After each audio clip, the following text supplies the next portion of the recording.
So OpenAP has always been involved and focused on how can we streamline advanced advertising workflow so that it makes it as easy as possible for advertisers to transact across as many programmers as possible and get the best insights possible.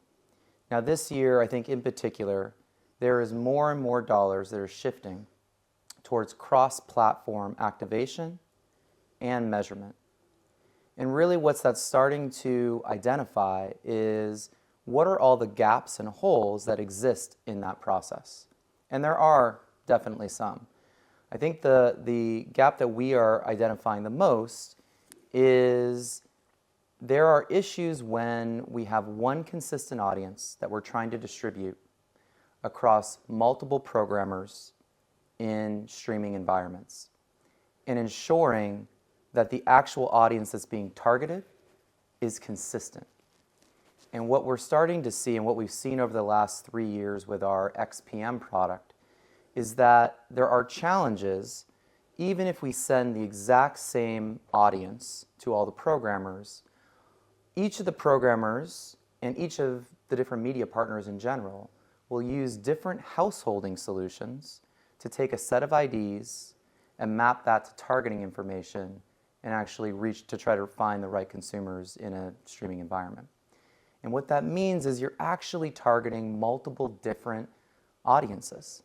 And that's a challenge for advertisers, and that's a challenge for programmers too. It's a challenge for programmers because post-campaign, when you go to measure that audience, you need to resolve all of the exposure data back to a household and back to the audience itself. Well, the measurement company that's doing that has its own householding solution. So what you end up having is multiple different householding solutions inside of one campaign, and ultimately that just creates a lot of noise and mess. And what it looks like is the audience or the campaign was very off target. Now that does not necessarily mean that it actually was off target. What is true is that there was inconsistency in how that campaign was dealing with householding information. And that's what we're really focused on this year and getting right. Well, it's interesting because you've always been in a cookieless environment. So what kinds of identifiers do you have, and what can be done to make these identifiers work better for advertisers? Well, for CTV, primarily what you're using for targeting is ad IDs or device IDs, and sometimes IP addresses. Those are also what are found in logs post-campaign that you're then using to resolve back to a household. The challenge, though, is not with the identifiers themselves. There's really two core challenges. One, you need really quality data that can accurately map ad IDs and IPs back to the right household. So accuracy with the data is really important. But probably even more important is consistency. If you use one identity data set that says that Rob's IP belongs to a household on Doheny, and a different data provider says your same IP belongs to an address on Wellesley, then you actually have a problem. And so it's more of a consistency challenge that I think that we're facing right now. Quality is also a major issue, but the biggest issue that I see at the moment is you're using multiple different data providers who all have differing views on which identifiers belong in which households.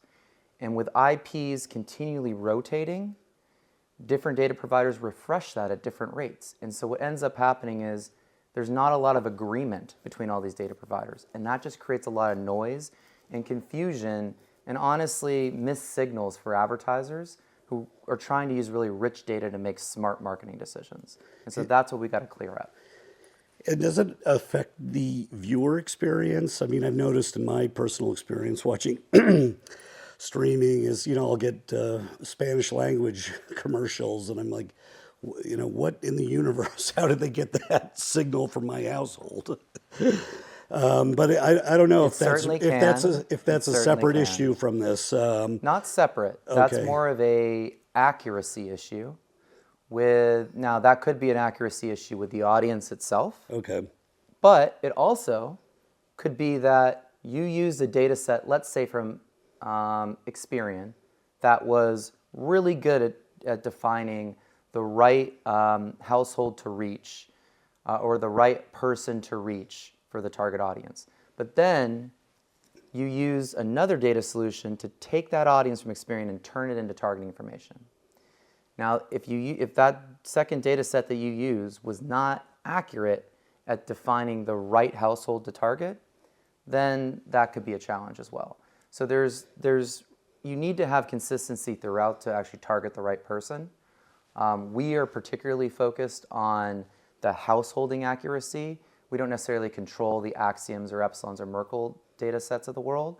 I mean, that's another issue, though, I think for advertisers that want to make sure they have as quality data as possible. And those companies, I think, work on that a lot. But when you find yourself getting targeted with an ad that doesn't seem relevant, it's probably because somewhere in the chain the data wasn't necessarily consistent.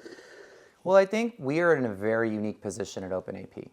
OpenAP is a company that is owned by a lot of the strategic companies in this space. So Paramount, NBC, Fox, and Warner Brothers Discovery.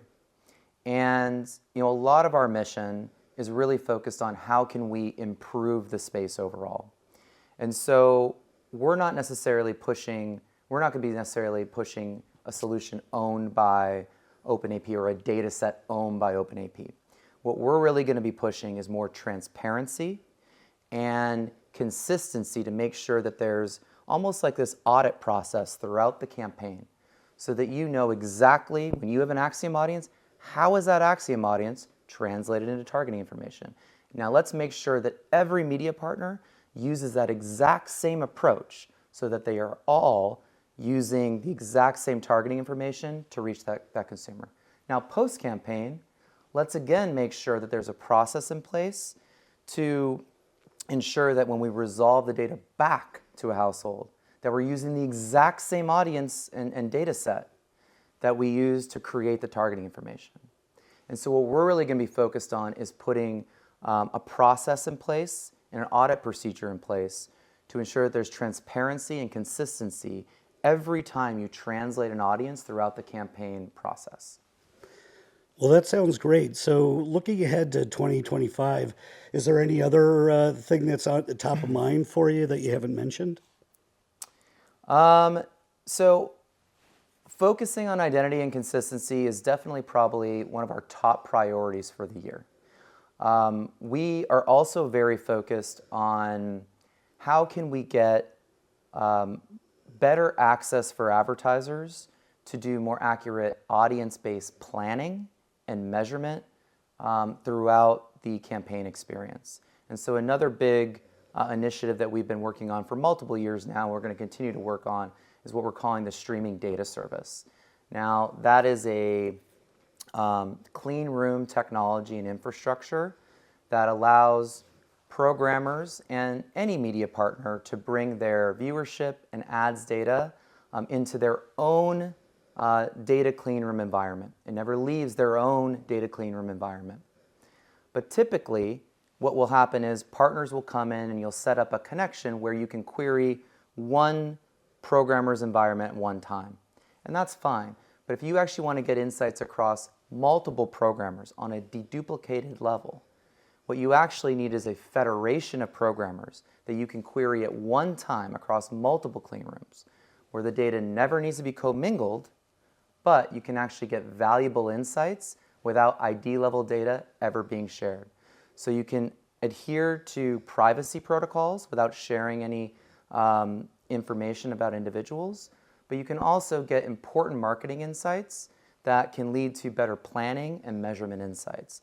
So the streaming data service is something that's already live, but and that multiple programmers and advertisers are using, but we're going to be continuing to really put fuel behind that fire.